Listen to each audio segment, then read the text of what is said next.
Hello everyone. I'm very fortunate that I have Emily help me to launch my YouTube channel. So happy to be here. Thank you. My favorite makeup artist. Thank you so much. We just filmed some look and hope you will like it. Thank you. In order for you to see this video, you should have watched the video before this. The first video I did for my channel. So basically, we did on Emily more a summer bronzy soft shadow. What I'm doing, I'm transforming Emily to more an evening amber vixen. Is that the right term? I love that term. So I think it's more just, we do it more like a strong eye, you know, just for a nice, I think it's now for nice for an evening. I keep everything on the eye I did on the first look.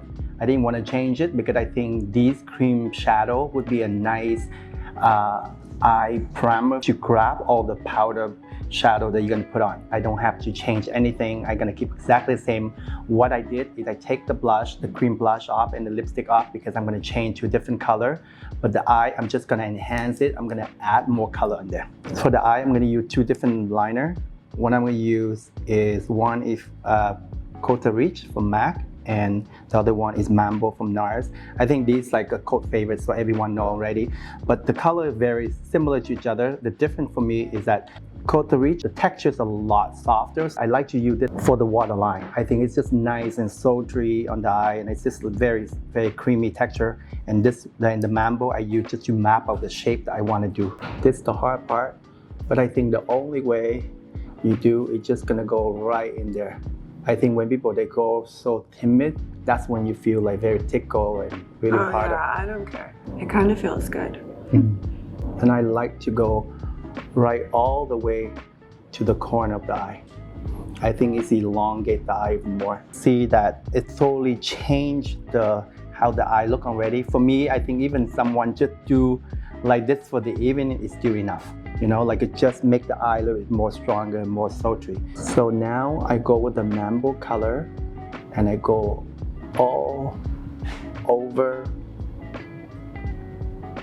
Like I say in the first video, for me, doing makeup, each of the feature is like built in a house. So basically right now, I'm building the shape before I even build the exterior of the house. So the same thing, I do the liner and I map out the shape that I like to do.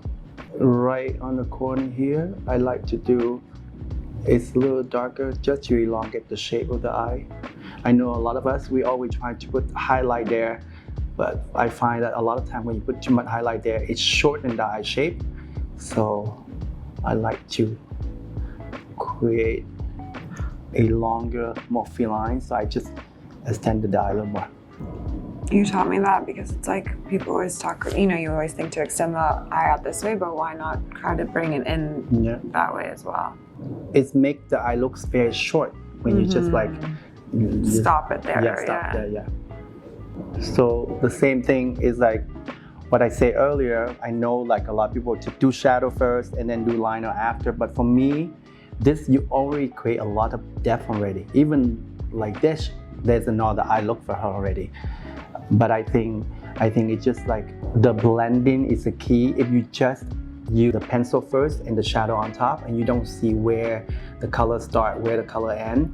And if you do the shadow first and you put the pencil on top, basically you see exactly the line of the pencil.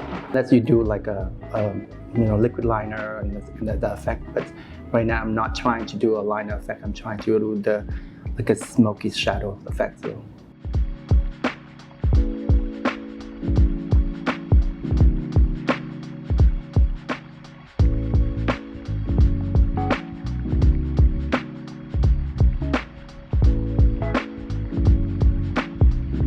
I use this more metallic shade just from the first half, the inner half of the eye. And what I do is just, I tray exactly the line I did earlier and just follow the shape, okay?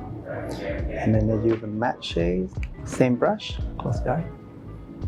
And just fade it out on the end here. And the intensity of the shadow is based on how you're gonna play the brushes. In the area that you want more depth, you just press the shadow a little stronger than the other area. When you wanna blend it out, fade it out, like what I'm doing right now, I just go very lightly. Same brush, same shadow.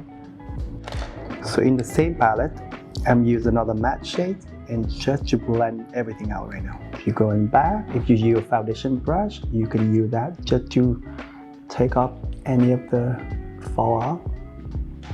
I think it's because I put on top the cream shadow so the powder grab really well. Right now I'm just like perfecting the shape of the eye that I want to do. One thing I want to explain again, like when people do these kind of eye shape, so basically it's more cat-like and very almond shape, always consider from here. This is the area that you consider. Like the look earlier I do is a bit more, you know, it's more softer, it's more summer, more fresh. So that's why I do the blush all across, and it's just a bit more in the center here is great. But for this look, it's all about pulling the eye this way, elongate the eye.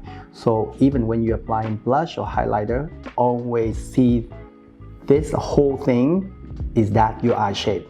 I think it's nice that when you're applying blush later or highlighter, from this area brush up instead apply the blush right here, because I think it's pull the eye down this way instead lift the eye this way. For mascara for this, I want a lot of volume. So I'm trying this mascara from Huda. I go right from the lash line and I just put a lot. I want to keep the eye pretty strong, so I keep the lid somewhat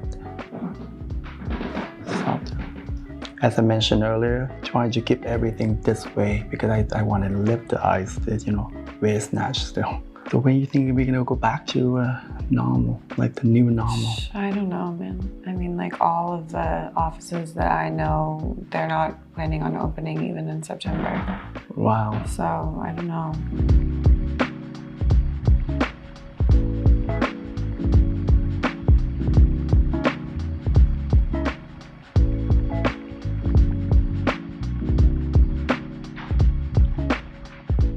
This reminds me of when you do touch-ups, you know, between events. It's never a touch-up. It's a full look change. Yeah. But you're always fast. A touch-up always like a new look. Yeah. You're like, no, actually, let's just do a whole new look. Let's do something fun. For the lips, I'm keep pretty sheer. I think it's nice, just keep very translucent, very sheer, and just like the eyes are focused. So, but I like to keep, even if the makeup is very strong look, I keep everything somewhat like a monochrome still. Not much of like the eye is different than the lips, and everything I keep in the same family still. If you can see that from all the color here, still the same palette together.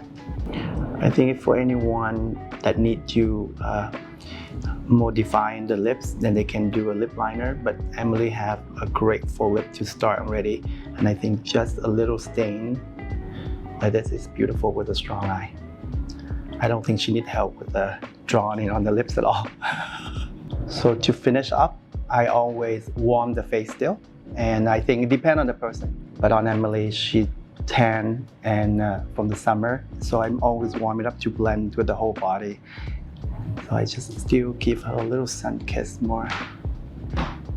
And then again, just the T-zone. I know people always give me shit for giving you bronzer on the nose. I know, but I like it. I ask for it. They should be giving me shit. That's why I say like makeup is personal, you know, like there's no wrong or right. That's why like. Also, I do it so much that now I feel like people think I look weird without it, you know? So, this.